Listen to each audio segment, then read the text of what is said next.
Hello friends, I am Prithyesh Sethu. இது வரைக்கும் பிரித்யேஷ் Setu channel subscribe பண்ணலைன்னா தயவுசெய்து சப்ஸ்கிரைப் பண்ணுங்கள். இந்த வீடியோ பாருங்கள், பிடிச்சிருந்தானா லைக் பண்ணுங்கள், நண்பர்களுக்கும் உறவினர்களுக்கும் ஷேர் பண்ணுங்கள். இப்போ நம்ம கண்டிப்பாக நடிகர் விஷாலை பாராட்டியே ஆகணும். எதுக்காக அப்படி நான் சொல்கிறேன்னு சொன்னால், தன்னுடைய நண்பனாக இருந்தால் கூட உதயநிதி ஸ்டாலினை துணிஞ்சு எதிர்க்கிறாரு. என்ன விஷயத்துக்காக எதிர்க்கிறாரு பார்க்கலாம். அதாவது கருணாநிதி இருக்கும்போது என்ன செஞ்சாருன்னா, ஸ்டாலின் ஒரு நாள் கூப்பிட்டாரு.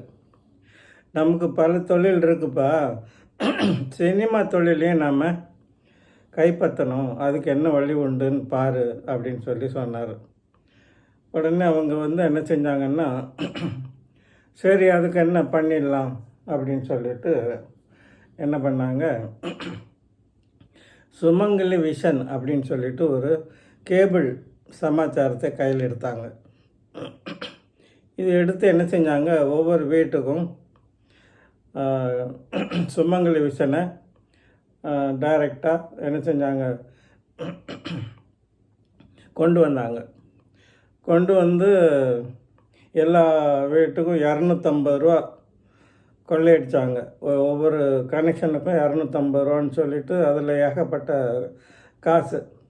இதை பார்த்த உடனே டாட்டா கம்பெனி என்ன செஞ்சது, டாட்டா ஸ்கைன்னு சொல்லிட்டு அவங்க கேபிளை கொண்டு வந்தாங்க.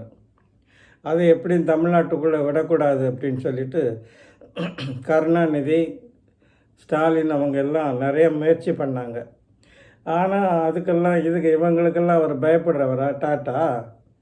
அதெல்லாம் முடியாதுன்னு சொல்லிட்டு டாட்டா கேபிளை கொண்டு வந்து ரொம்ப விலை 100 ரூபாய்க்கெல்லாம் என்ன செஞ்சார், கேபிள் கொடுத்தாரு. ஏகப்பட்ட கனெக்ஷன்ஸு, ஹிந்தி, தமிழ் எல்லாம் அந்த கேபிளில் டாட்டா கேபிளை எடுத்தவங்களுக்கு நிறைய சேனல்ஸை கொடுத்தாங்க. இதுக்கடையில் ஜெயலலிதா அம்மா என்ன செஞ்சாங்க, இவங்களுடைய தொல்லை தாங்க முடியல அப்படின்னு சொல்லிட்டு துறையினர்கள் எல்லாம் போய் அவங்ககிட்ட சொன்ன உடனே, சரி நான் பார்த்துக்கிறேன் அப்படின்னு சொல்லிட்டு என்ன செஞ்சாங்க, அரசு கேபிள் அப்படின்னு சொல்லி ஒன்று கொண்டு வந்தாங்க. இதில் கருணாநிதிக்கு பயங்கர அடி.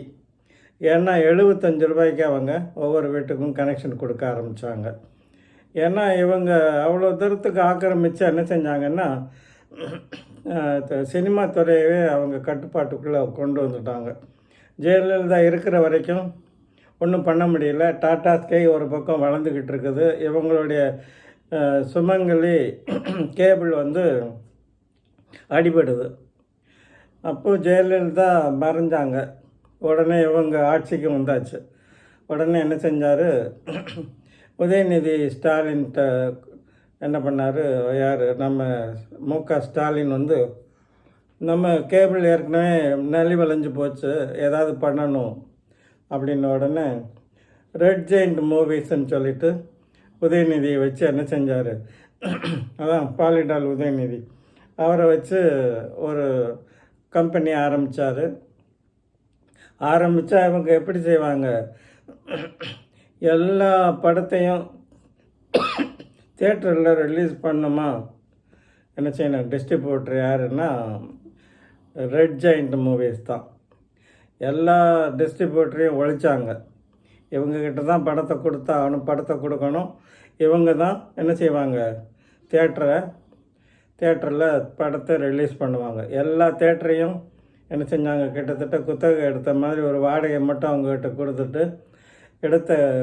அதாவது மனுஷனுக்கு எவ்வளோதான் காசு வேணும், பணம் வேணுங்கிற எண்ணம் ஒரு நாளும் போகாது போல இருக்குது. இத்தனை வருஷமாக கோடி கணக்கில் ஐயோ ஒவ்வொரு வெளிநாடுகள்லேயும் பணத்தை முதலீடு பண்ணியிருக்கிறாங்க. ஆனாலும் ஒரு துறையில் பாவம் சின்னதாக சம்பாதிக்கிறவங்கள கூட என்ன செய்கிறாங்க, ஒழிச்சு கட்டணும் அப்படிங்கிற ஒரு முடிவில் இவங்க என்ன செஞ்சுருக்குறாங்கன்னா ஆக்கிரமித்தாங்க. ஜெயலலிதா இருக்கும்போது அரசு கேபிள் கொண்டு வந்தாங்க. 75 ரூபாய்க்கு 50 ரூபாய்க்கெல்லாம் கேபிள் கொடுத்தாங்க. இவங்களால் ஒன்றும் பண்ண முடியல. அந்த அம்மா அவ்வளோ நமக்கே தெரியும், அவங்கள கண்டாங்கன்னா இவங்க என்ன செய்வாங்க, மிரண்டு போயிடுவாங்கங்கிறது தெரியும். அவ்வளோ போல்டாக அவங்க செஞ்சாங்க. அவங்க மறைஞ்சதுக்கப்புறமா என்ன செஞ்சாங்கன்னா தியேட்டர்களை பூரா கபலீகரம் பண்ணாங்க. அதே போல் ரெட் ஜெயிண்ட் மூலமாகத்தான் நம்ம என்ன செய்யணும், இந்த கேபிளை இந்த படங்களை தேட்டரில் கொண்டு போய் விடணும். தேட்டரை ஏற்கனவே சொன்ன மாதிரி எல்லா தேட்டரும் அவங்க கைக்குள்ளே போயாச்சு.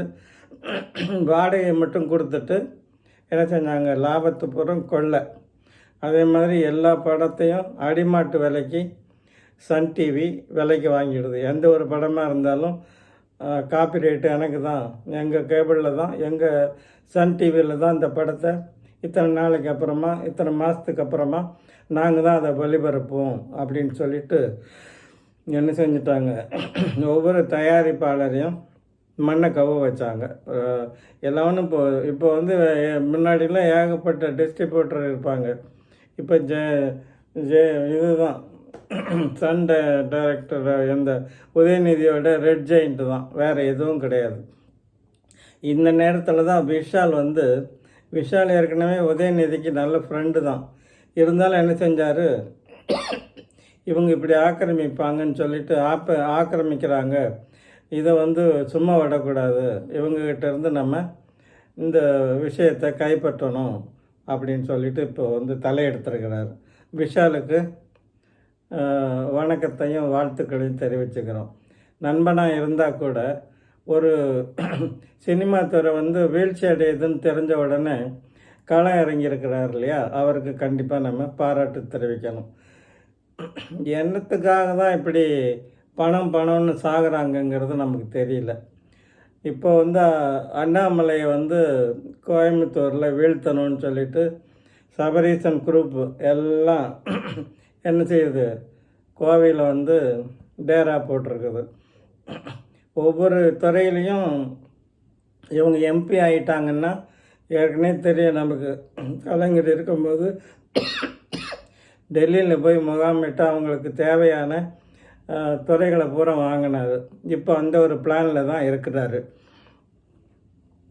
இருந்தாலும் நம்ம இப்போ என்ன சொல்ல வரோன்னா, விஷால் இவ்வளோ துணிச்சலோட இவங்க கையில் சினிமா துறையை போகக்கூடாது அப்படின்னு சொல்லிட்டு ஒவ்வொரு இடங்கள்லையும் பேட்டி கொடுக்குறாரு. இவங்க இப்படி பண்ணுறாங்க, இவ்வளோ தூரம் பண்ணுறது சரியில்லை, எப்படியும் இவங்க கையில் இருந்து சினிமா துறையை நான் மீட்டு கொண்டு வருவேன் அப்படின்னு சொல்லி சபதம் செஞ்சுருக்கிறாரு. அந்த விஷாலுக்கு நம்ம நன்றி தெரிவிச்சுக்கிறோம்.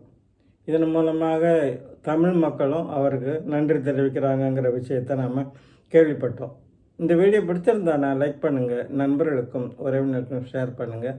மீண்டும் வேறொரு வீடியோவில் பார்க்கலாம். நன்றி, வணக்கம்.